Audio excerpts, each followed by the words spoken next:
Odisha BJP सरकारंकर अभिनव योजना विकसित विकसित ओडिशार शुभारंभ मान्यवर मुख्यमंत्री श्रीजुक्त मोहन चरण माझी करकमल खोर्धा जिलार जंकियाठारे सकाळ 11 घटिका समय शुभ उद्घाटन उत्सव अनुष्ठित हो जाइछि। पंचायतीराज और पानीय जल विभाग द्वारा एही योजनारे ग्रामीण भित्तिभूमि एवं अर्थनीति सुदृढ़ हेबा सह ग्रामीण जीवन सुगम होई परिबो बोली मान्यवर मुख्यमंत्रीଙ୍କ एही अभिनव योजनारे लक्ष्य रखा जाइछि। आज करंजिया ब्लॉक कार्यालय परिसर रे मध्य एही योजनार शुभारंभ अवसर रे एक कार्यक्रम अनुष्ठित होइथिला। एही कार्यक्रम रे मुख्य अतिथि रूपे करंजिया विधायक पद्मचरण हाईबुरु, करंजिया ब्लॉक अध्यक्षा सुभद्रा मारांडी, उपाध्यक्ष छतीश चंद्र महांत, केन्दुझर सांसदों प्रतिनिधि आशीष कुमार महांत, देवेंद्र महांत, संजीव कुमार पाणिग्राही, विधायकों प्रतिनिधि मनोज महांत, लुना मिश्र,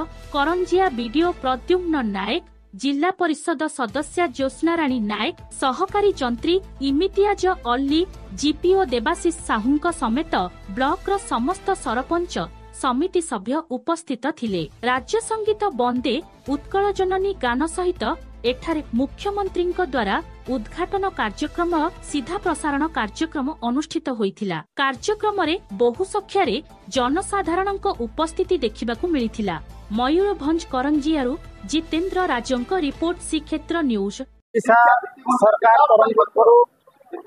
यशस्वी मुख्यमंत्री मोहन चरण माझी आज गाँव विकास हेले ओडिशार विकास हेबो एपरी एक परिकल्पना करी विकसित गाँ विकसित ओडिशा योजना शुभारंभ करिसंती तांको करकमल रे।